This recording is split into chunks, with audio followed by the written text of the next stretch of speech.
The forecast. Angie, good morning. Guys, good morning. It was an active finish to our work week and it's an active start to our weekend. Unfortunately, you can see some of these thunderstorm watches that are already up, stretching basically from the Carolinas back across parts of the southeast. This is a line of thunderstorms we're going to be watching through the morning hours, and those are lasting well into late morning, if not early afternoon. You can see Raleigh right in the bullseye of one of those. And these are, of course, packed with plenty of lightning, but we're going to ramp things up again here as we get into the afternoon hours, specifically across parts of New England and across parts of the plains. No surprise, the plains are going to be active not just for today, but for the next couple of days. We even look to tomorrow to see some of these stronger thunderstorms developing.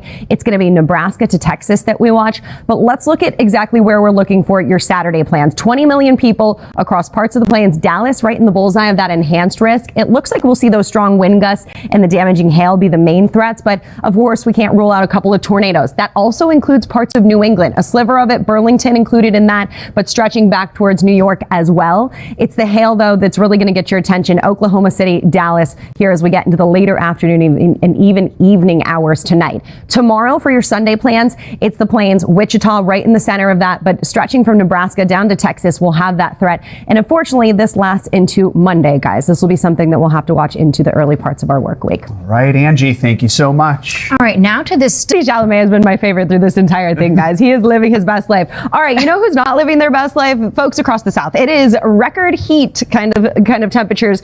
Once again, we've dealt with this through the past work week, and we're keeping it going through the weekend. We've got San Antonio headed to the high 90s. We've got Baton Rouge in the 90s, triple digits for parts of southern Texas. Tallahassee likely going to see a record broken for today. So we are going to stay sticky across the South, not just today, but even into tomorrow. 90s for Houston and Hattiesburg. Tallahassee heads to the mid 90s. We've got this high pressure that's just going to sit there, so those warm winds continue all through the weekend. Let's look at the weather across the country. Let's see what's happening in your neighborhood. And that's a look at your forecast, guys. All right, Angie, thank you so much. Still to come, the latest from the Sean Diddy Combs trial. Of the weather. Hi, guys. It's Saturday, and of course, it was a busy overnight period and evening yesterday, but we've got some quieter conditions across parts of the Ohio and Tennessee Valley. But of course, that line of thunderstorms working across the southeast, much quieter out west, too. So we're starting off quiet in some spots, but we are dealing with kind of a tale of two parts of the country when it comes to our temperatures. We've got the really warm conditions settled in across parts of the southeast and stretching up to the northeast. And then we've got the cooler than normal air spilling in for parts of the northern plains. So Minneapolis, 54 degrees. That's all you're going to get today. That is far from a summertime or even late springtime temperature. But we're going to see those below normal temperatures last from the Great Lakes across parts of the northern plains. A very different story if you go just a couple hundred miles south to places like Texas. Austin, 97 degrees for your temperature today. We'll see those numbers running well above normal, stretching across parts of the southern tier of the country at least through the next few days. 90 in New Orleans, 82 for New York, and we keep those milder conditions going as we head into the beginning of our work week. Let's look at the weather across the country. Let's see what's happening in your neighborhood.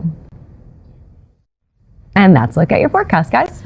Angie, thank you for that. Just ahead, why you might be paying even more the next time you shop at Walmart, plus the grocery items that could cost you a bit less these days. We are going to break it all down with CNBC's Courtney Reagan. But first, these messages.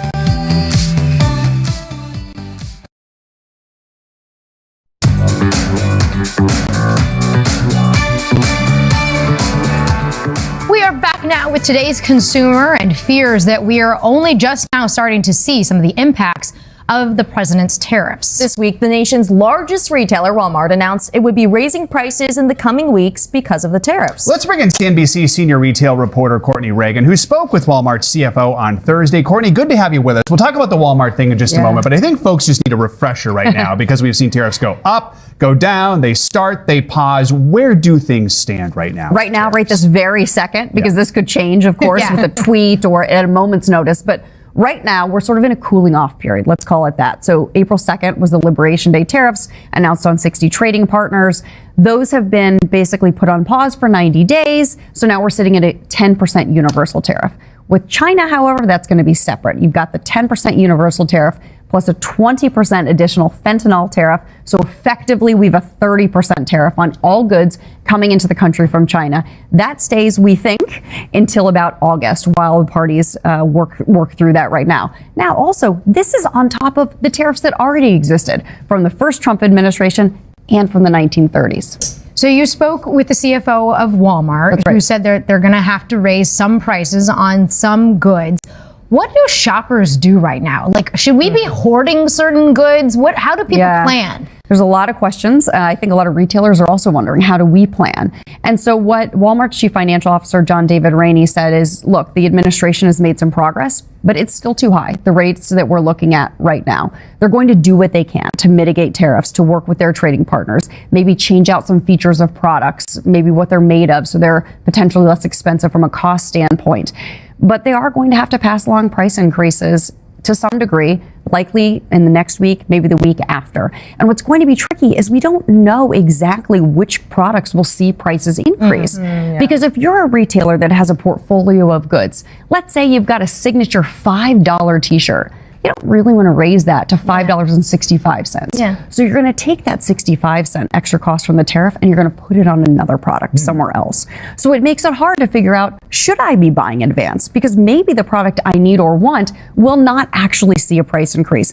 So my advice is sort of what I would always say. If there's an item that you know you might need or you might want to replace, look at the price now. Does it feel right to you?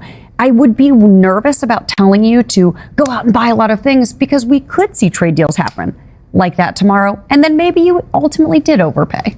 So we will see some of these price changes pretty soon. But let's end on a positive note. It's the weekend. There are some prices that are coming down. Yeah. So the price of eggs, we talk about this a lot, right? And this was an influence of other things. Bird flu was part of that. But the price of eggs did come down 12% in April from March. They're still up 50% year on year. Yeah. But also things like rice and pasta, some fruits, those prices have come down when you look at the government's CPI, sort of these 5 of the 6 core items that they track in food.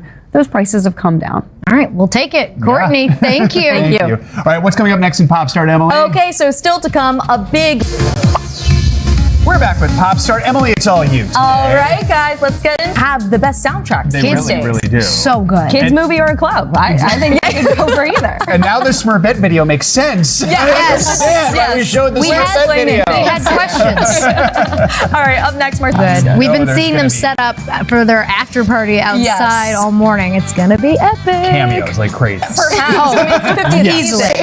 If they don't, then we just put them to shame. Exactly. Still to come here, our Saturday morning boost and one of the more G. Oh, guys, I'm more of a luxury sailing kind of Yeah, exactly, but, right. but more power to Phoenix and wrenches Co. needed. All right, hey, we've got the severe storms that we talked about a lot over the past couple of days, and today is really no different. We've already started off this morning with some of these thunderstorm warnings, a few of them lasting until 10 a.m. Central, but notice we see some of this lasting until the afternoon hours. It's a quick mover, so plenty of lightning, thunder associated with that, waking folks up this morning, but we've got another chance of some of those stronger and even severe storms here as we get into the second part of our day, specifically across parts of the Central Plains and parts of New England. It's the gusty storms that'll work through New England here as we get through the day. And then even tomorrow, the Central Plains and Southern Plains will be active. We'll see kind of another round of some of these stronger storms developing.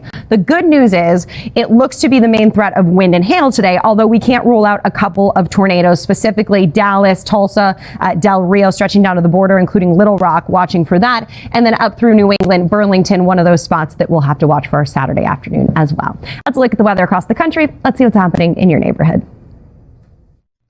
And that's a look at your forecast, guys. Angie, thanks so much. Still ahead, the big effort underway to save this.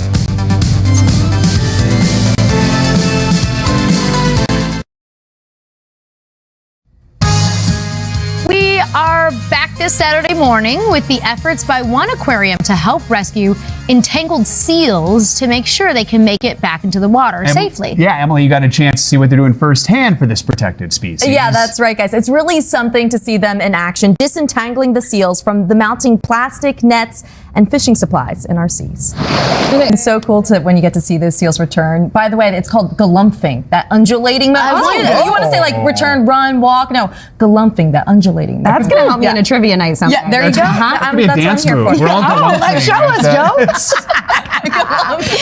asked for that. You set it up. We'll be right back. Go ahead.